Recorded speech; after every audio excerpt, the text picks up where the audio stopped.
Greetings, greetings. My hope is that all is well with you. I am very excited to be tapping into this energy, and I have videos that are uploading that I recently discovered. At this point in the channel,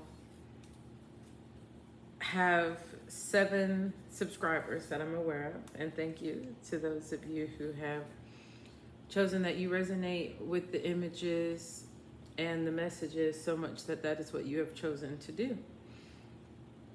However, I posted some videos, long-awaited videos, specifically the ones on why I'm no longer a Christian, and noted that for quite many days they were set at 0 views. And I just told myself, maybe it's not time, maybe it's not I don't want to say calling to have put that out, but something told me today to check the settings. And when posting a video, specifically videos that I had recorded on yesterday, this evening, I noticed that the prompt was for making the video private. And I had never noticed that before. It was almost always automatically on public. And that caused me to do some self-reflection after I uploaded those videos and got the process started of course, them pending. Discovered that quite many of the last videos that I had been posting and intending to share were all on private view only for me. So I'm excited to say that those are up and able to be viewed by the public. And let's tap in on this energy. I heard before coming to the table, get the crystals, get this as a crystal reading, and then my heart still is pulling because where we are in the phase of the moon with the lunar tarot deck. So I think I do want to start with that and get out that itch, and we'll see where the divines, the guides take us. So if you're new to the channel, this is Vibrational Guidance Over Truth, a oracle and tarot channel where I encourage you to allow the subtle whispers of your body, the nudges within your intuition to confirm what is and is not in alignment with each and every aspect of this message and these messages with you.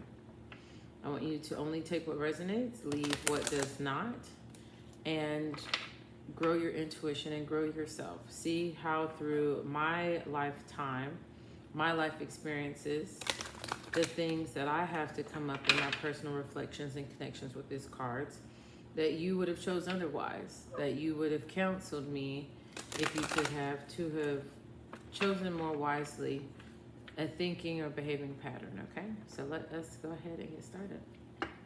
Divine guides, Ascended Masters, thank you so much for this opportunity. I ask that you lead me with love and light and into the shadow where necessary, where need be necessary.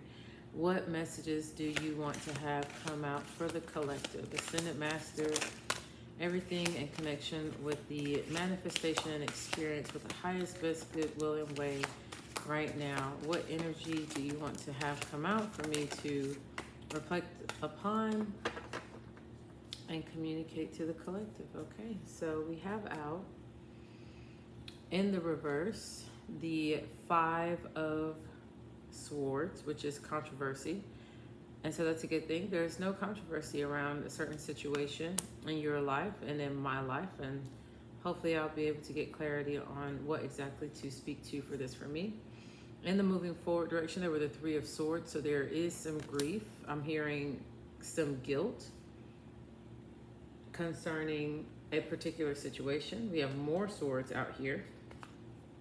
And the reverse also is the Ace of Swords, which is the realization card. So Ace of Swords in reverse, there's something that is not being realized. And in the upright, we have the 7 of Swords, deception.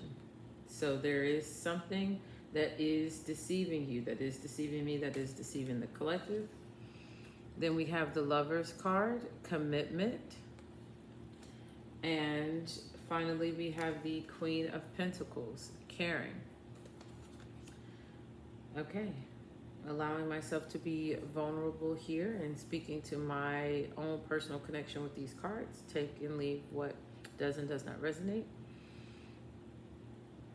I see how there was controversy in my life around a particular workplace event.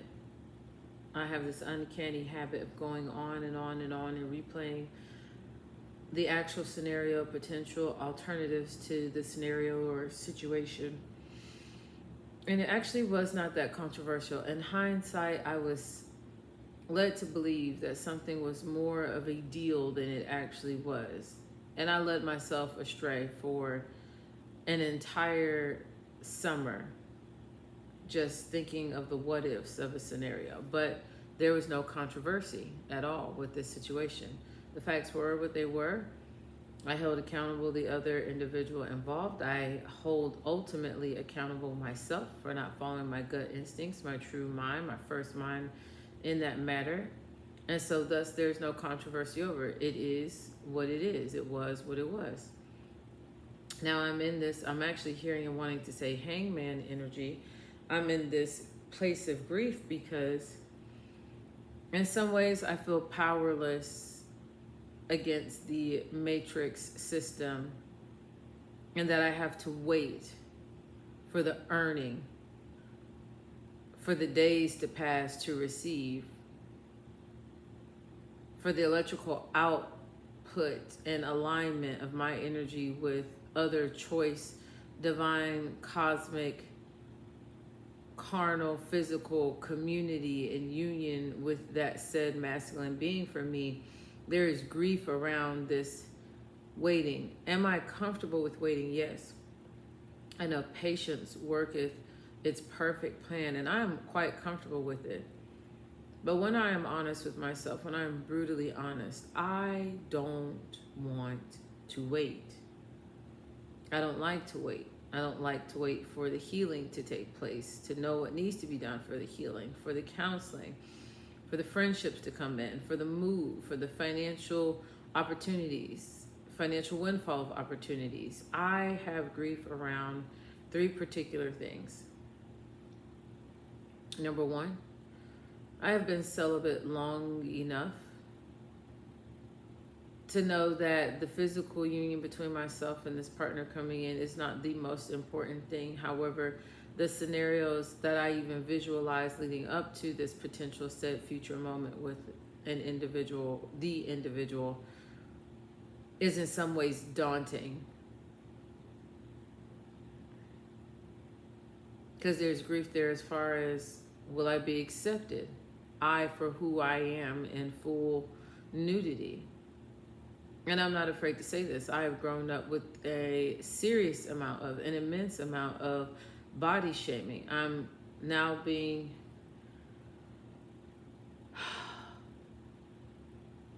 recoiled back into a distant, far back, but not too far back memory of when I first noticed me. It was in middle school. And I tried out for the cheerleading team and I made it. And the uniforms were a bright yellow color, bright yellow, white, and green. I thought they were so beautiful, like a pretty banana color. Oh man, I just thought they were gorgeous and pretty. And I was super excited to have made the team, but felt, something was a little off and distance towards me and the other girls, but it didn't matter. I was there, I was willing to learn, I was learning. And I was a part of a team for the first time ever in my life. And I was so excited. And the uniform was so cute and pretty too. I was like, ooh, wee. And it was one day walking down the hallway in the uniform, somewhere in the school, I think leaving the gym or on the band hallway, that I was approached by several of the girls on the cheerleading team, cheerleading squad, so we call it. And moreover or so, the comment that was expressed to me was that, oh, you made the team, but it's only because of, and something was said. And they said, it's actually a good thing that you made the team because we always need a ugly girl on the cheerleading squad, a fatter girl on the cheerleading squad, somebody not as pretty as the rest of us to help us stand out more and look more pretty. Thank you for being that person on the team. And that really stuck with me. It hurt me a lot. I internalized a lot, so I just went silent. I did want them to be my friends and chose to shut up, not retaliate, not say anything back to them. That was not my style. Is not my style. And just move on forward and just be silent around them. Try not to be a burden. And I did. However, what that also caused me to do is develop what I am now calling, then not knowing the, of course, technological medical term for, but issued myself into this stage and phase of body dysmorphia. Always and permanently, forevermore, even guiltily saying, still to this day, seeing myself as permanently unattractive because of things that have been pointed out to me by others.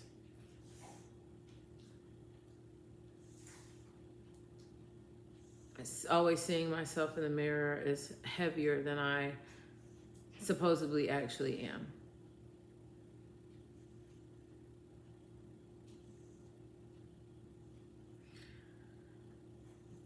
And at that age in middle school, what I actually chose to do, what I did, is I began a lie, a farce. Maybe this will help some of you out there who are parents. What I said is I'm going to stop eating and it's going to help me lose the weight, and I'm going to be prettier because if the biggest issue is my weight, then if I'm a smaller size, then I'm not a weight enough to be considered the ugly girl on the team. I'm just another girl of a similar weight as the other girls on the team. And what I did was specifically, breakfast was, I think, standard at this time growing up.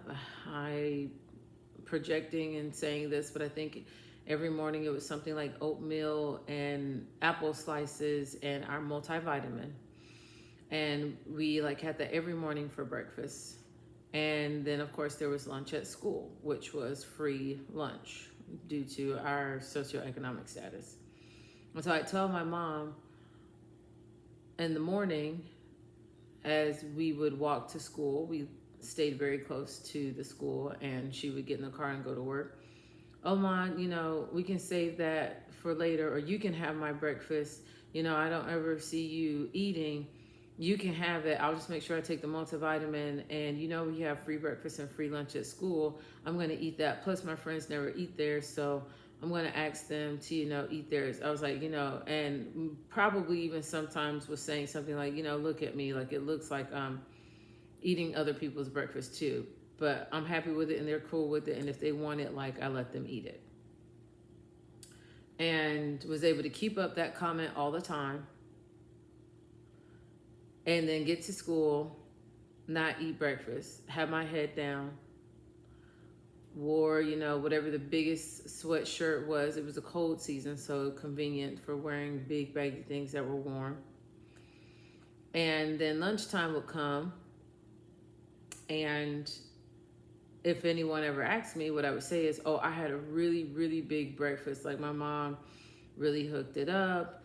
And, I had eggs and bacon and pancakes and those, toaster waffle things. And I'm still very full, but I'm going to eat as soon as I get home. She's always going to cook a big dinner. So it's no worries about, not eating right now. And I carried this on for a while. Definitely being more than weeks. And I think going into several, if not, a solid few months. And it was one day a woman who noticed my head was down. I was wearing this big black coat at this time that I liked. It was stylish, I'm an old soul, so it was a hand-me-down that had been gifted and given to me. And I liked it because it really was able to allow me to conceal my body. And if I always had on pants that was baggy, I always had on shirts that was baggy, the seeing of my physical body was something that no one was ever going to do because only I would see myself changing in a bathroom stall while taking a shower at home, etc., etc. But this one particular adult, noticed, I guess, the consistency of my head down during lunch. And it was really me biting back the hunger pains, being so hungry, wondering, was I thin enough? Was I small enough?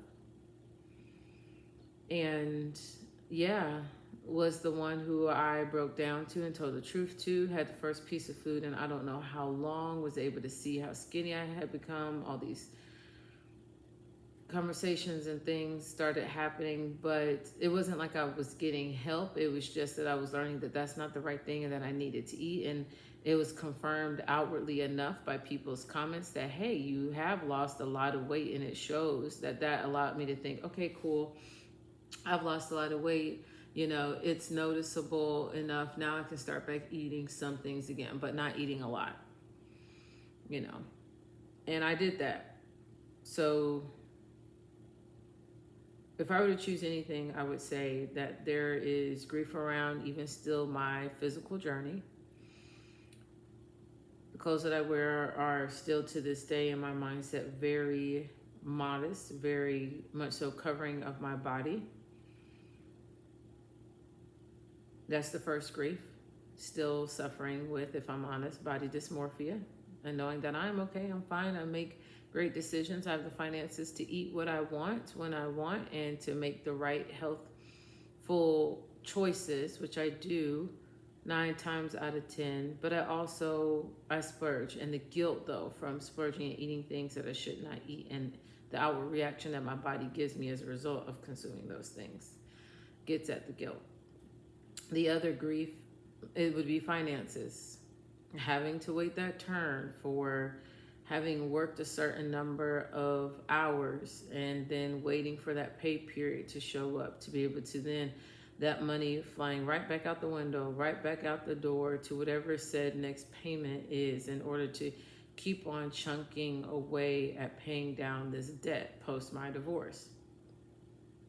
So grief along the lines of weight, grief along the lines of finances, and I would definitely say the third one is grief along the lines of love, because when I'm really honest, the question comes up, well, who would love a person like me at a time like this in my life, this level of vulnerability? So ideally, I would need to wait. I would need to wait until I have got a better grip on my mental thinking and healing of my body dysmorphia still mindsets that creep up within me.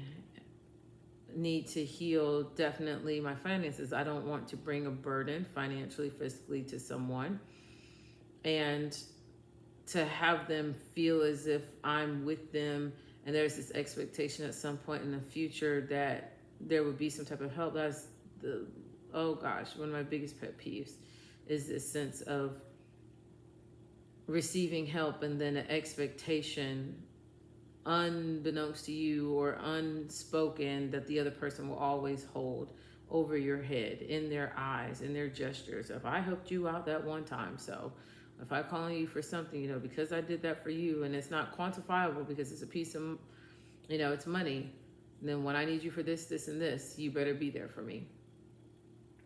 Yeah, those are my 3 griefs and swords, if I were to be honest, right now in this season, in the background and in the foreground. And the Ace of Swords is not realizing something. I think by just having said those things, which would I have said those things to myself personally? Maybe not, but having said those things out loud, the realization is there for that.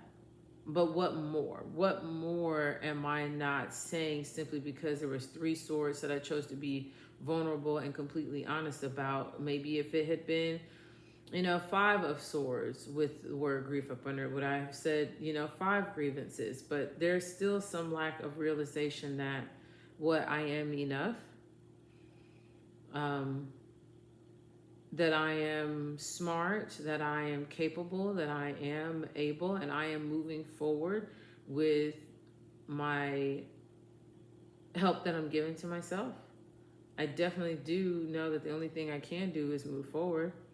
I think I shared this before on the channel. My only form of transportation is my legs, unless I choose to purchase Lyft or get a rental car, which is expensive. So my to and fro, 99% of the time, are my legs and have been since 2023. So there's definite realization as far as I'm only moving at this point in phase of my life as far as I physically take myself, or some cosmic divine miracle alignment moment allows me to move to. And it doesn't quite seem, besides movement between residences, that there's been much movement in the areas that I would like out of this city, out of this state specifically, not really out of this city, but out of this state, out of these co-worker work relationship dynamic places, like just out. Yeah, the realization of the desire for out and its permanence. And so next we have the Seven of Swords, deception. I'm deceiving myself to think that, and there are 7 deceptions. I'm deceiving myself with how I think about myself. I'm deceiving myself with what I perceive I need to be doing. And maybe there are some things that I need to be doing that I have had come up, like getting back to painting, like meditation, like walking in nature. I'm not deceiving myself in knowing that I need to do those things, but am I deceiving myself by holding such a heavy expectation over my head, and that weight of that guilt of lack of mercy and grace and the condemnation I received under being a part of Christianity? It's like that trained mental, emotional behavior is right back down on me, daunting. Yeah, there are definitely 7 swords that I'm deceiving myself about. And if I were to go through it, it would be definitely relationship with food, relationship with self, relationship with community. Or I don't think I'm deceiving myself there, but I don't think I should number those. I can. But 7 of Swords is a lot. There are some things that I am knowingly deceiving myself about. I know one of them is definitely work relationships. There are several that people are trying to deceive me of their motives, but I see it, and I see right through them, even if I don't call them out. And it's just, I wish I could be gone to not have to deal with it. These people, that energy. And then there's the Lover's card, which I love that there's this 2, 4, 6.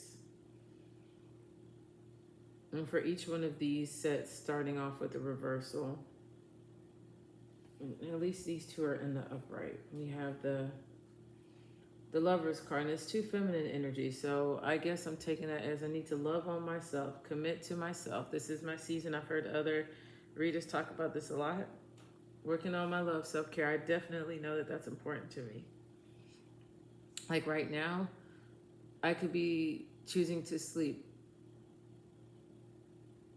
I'm placing the value of certain things over others. And last night I did not go, I couldn't even call it really last night, this AM, due to the leisure behavior I chose to take on yesterday.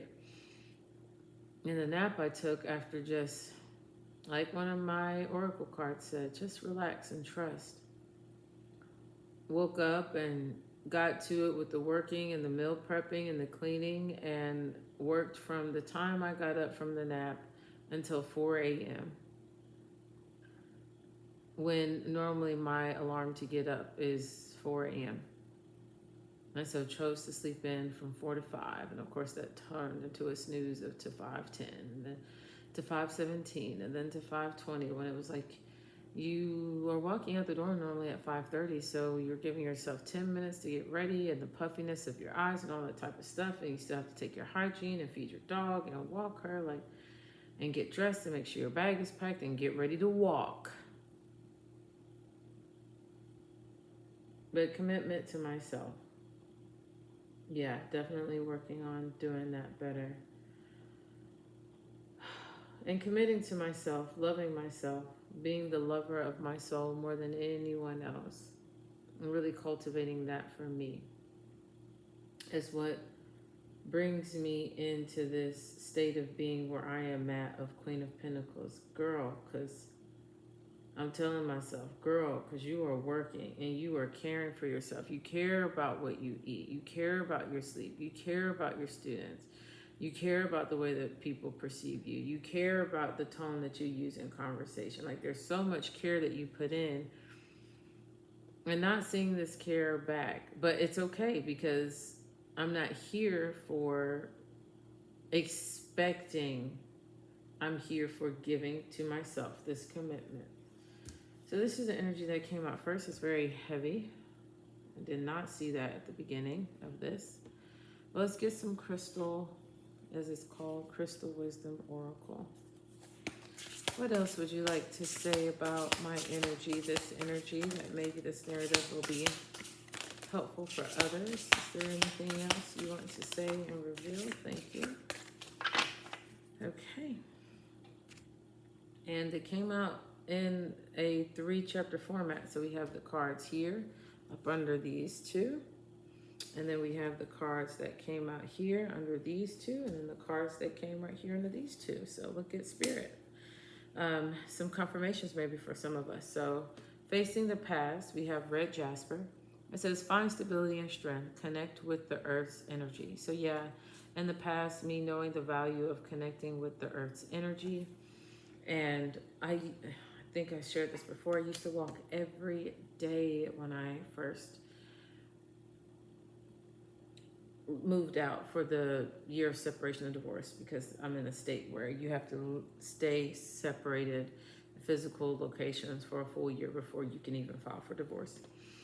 And I love getting out in nature, but it was the freakish nature in which people from his past or his ex-wife's past would be in this park, this greenway, this particular area that I had never seen before, as if they were being sent as watchers, as observers.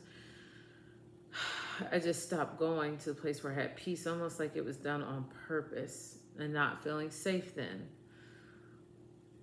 Then next is the Onyx card, also facing like the past. It says, find protection and strength. Let courage guide your path. Yeah, I've had to just move on and say, hey, if something is supposed to happen to me when I'm out, then that's just my karma. I know I've only ever tried to put out the good, but if I've got to get something, if something like that's going to happen to me, I'm not going to dread it. I'm just going to receive it. Like getting into that type of energy. And clearly, if I'm able to move so much, this much, then maybe I am really protected or divinely protected. Next, have these in the upright. We have blue lace agate. Find calm and peace. Let your voice express your truth. Yeah, so that's what I'm doing now. That's the purpose of this channel. It's not to be monetized, though I did make that a major goal, and part of the reason why I wanted to quit and stop, especially at the top of the school years, because did not see the viewing, did not see the likes, the subscribes that I thought would be there, especially with all the affirmations that I did consistently and all the 7-7 portal and 8-8 portal work that I was doing according to the high suggestions of other readers. Like none of that came to fruition, and I had to get back to the core of it all after I took a hiatus, which was like, you were never meant to do this for the likes. You were never meant to do this for the views and the ratings. If anything, tell people don't subscribe, don't like. You're doing this to be obedient to the energy, to the highest, best, good, willing way, and being that force of good, being that force of honesty and truth as you are, as you resonate at for this lifetime cycle and beings. So, Rose Course says, nurture love and compassion, open your heart to healing. Yeah, I'm opening my heart to healing. I know I got to heal a lot of things, and there's a lot of pink in these cards. And then one of my favorite colors, which is green, especially dark green. This is the Jade card. It says, invite prosperity and harmony. Let abundance flow into your life. Yeah, I'm definitely letting this in, and I'm welcoming this energy, and I'm thankful for this energy, how it is present, how it's continuously coming in. More of the colors that I love. So this blue and green, and it is the azurite. Unlock your intuition, explore the mysteries of your inner world. So yeah, I mean, I love sitting with my own thoughts, with my mind. And it's been so hard lately, even when I used to do that before going to sleep. It's like my body immediately drifts because it needs rest so much. Last week, I think I got 2 hours of sleep 5 nights of the week, and that's normally not me. Maybe this is some beauty, magic. And again, I don't even want to think like that. Bringing up past narratives that I used to believe, as part of the trap of tarot, is listening to so many karmic cycle messages, past life lover messages. It keeps you in that loop, that wormhole, that vortex of thinking that how do you ever dispel yourself to get out? If you're constantly listening to those, even I've thought those, like, I've got to stop listening to everybody else and just do for me. And yet sometimes you have little confirmations and messages where they say those particular names that are up right now, or that you literally dreamed about or thought of, or those colors or that symbol. And it's like, maybe there is something here still for me. Or should I only tap in when I'm wondering? Like, and then what, to what degree does that mean that I've creeped all the way back into that energy? But we have the blue Kayanite, if I'm enunciating that correctly. Find clarity and expression.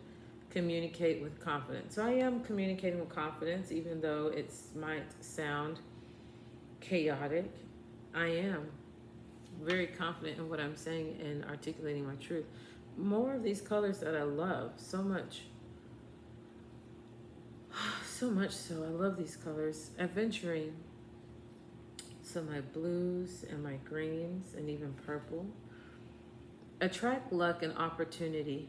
Open yourself to growth and change. Yeah, this channel is going to allow me to attract luck in some way. I know that. And opportunity has come, will come, has arisen.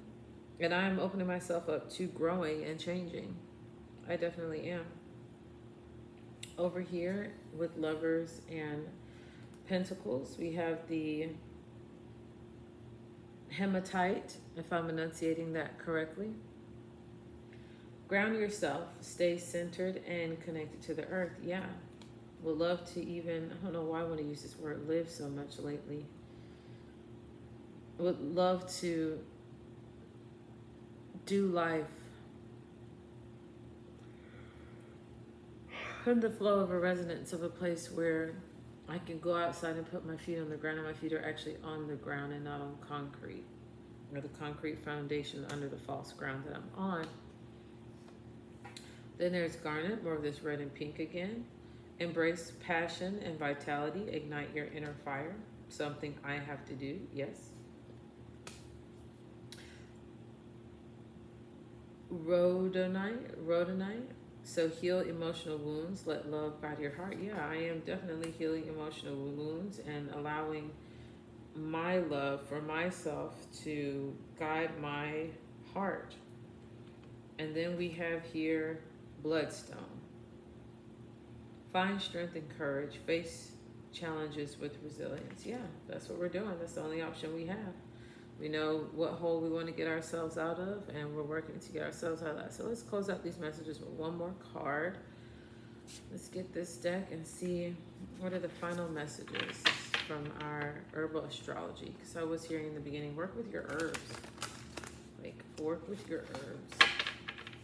And apothecary has become a passion, a closeted passion of mine. That, boy, would I love the time to study and read it more. Yes. I'm hearing take out those messages.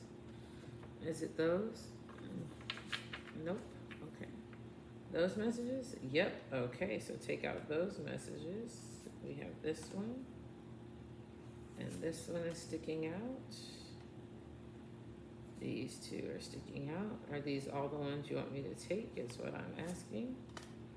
I'm hearing, yeah, but you can ask for more. Okay, I will. Just because it's interesting that that's what I was told to do. Everything else is flat. Okay, so here we go. What else do you want to come out? Thank you. Is there anything else you want to say? Is there anything else you want to say? Anything else? All right, thank you so much. Let's close this out. Okay. We have here mainly over this grief and controversy, transfiguration. So like the Tower card, 22. definitely went through in the past a transconfiguration. Jargon Sacha is the herb. So definitely transforming self, the mind, the body, the spirit. Got a little chapter again, so I'm only really calling to see these two there. But we have here in the middle, Valerian. I had some of this at one point. Very awesome and powerful. Acceptance, 44. So we have 22, 44. Yep, accepting myself for who I am and where I came from. Ginkgo, love me some ginkgo as well, 39. Ginkgo is breakthrough, so I am breaking through these mental barriers that I have built up for myself, that I've layered on top of myself. Lemon balm, nurture. Yes, this is my season for nurturing myself. 52 on the card. Maybe some of you are 52. Rosemary, 3. So ancient memory. I do have a lot of ancient memory. Boy, do they come up in my dreams as visions, as deja vus, daydreaming even. Rose is love, so there is love out here. Again, me giving myself self-love and love between and other. I see two different racially colored hands, ethnically colored hands right here. Milk Thistle, 23, Peaceful Warrior. It's interesting because I was just listening to Navajo messages the other day about naming children, and warrior names for girls came up as a heavy thing. Ashwagandha, 54, so purpose. I have a purpose. My purpose is strong, it's real. And then 46, Angels Trumpet, the death card. So if I were to read these and here and give clarity once it's all done, yes, I will. And then we'll close out this message. This first card is the Pau de Arco, if I'm saying that correctly. 7, Metamorphosis. Definitely continuously going through metamorphosis in the future. And in the reverse is the Tobacco 24 offering card. So not making an offering, okay? Or blood offering right here. Outgoing message. The past was all about transconfiguration, is what I'm hearing. Transforming. This tower moment allowed me to see what I was choosing to be blind to all along in my life as it pertains to my marriage, relationship with his ex-wife, his mother. I just don't want to be in that energy anymore, even to narrate that. So maybe that's what I'll need to do next, is just clear out all that old energy of that marriage and relationship and just say my narrative to get it out there and to be done. Because God knows I've tried to do it in therapy and it's always often failed, not been heeded to or listened to. Interesting, there's a gnat on the table right now. I've been noticing quite a bit of these, but they've been moving so slow enough for me to get them and erase them. But definitely going through, having seen how I went through a transconfiguration. 22. Now into 44, acceptance, accepting what needed to be transferred and figured out as the nationhood of who I am.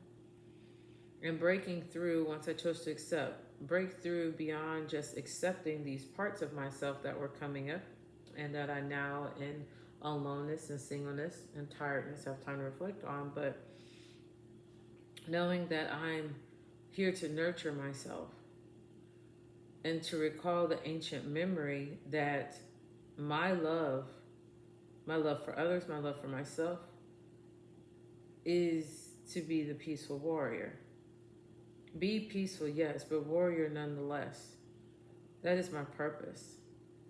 To bring about the death of myself's, I'm hearing myself's bad habits, but myself and bad habits that no longer serve my highest realm and highest best good will and way.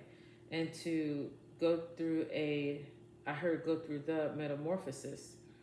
So from transconfiguration and from transfiguration to metamorphosis, it presents me with the opportunity to make an offering, and I am not offering myself up as living sacrifice, as a willing vessel this time. So I love you very much. This is heavy energy for me. I'm feeling it and weighted. I intended to measure out time to record 3 readings, but I'm only just feeling maybe 2, but just this one, to be honest. So I don't say this often, but I am going to say this to you. I love you, and peace, love, and light.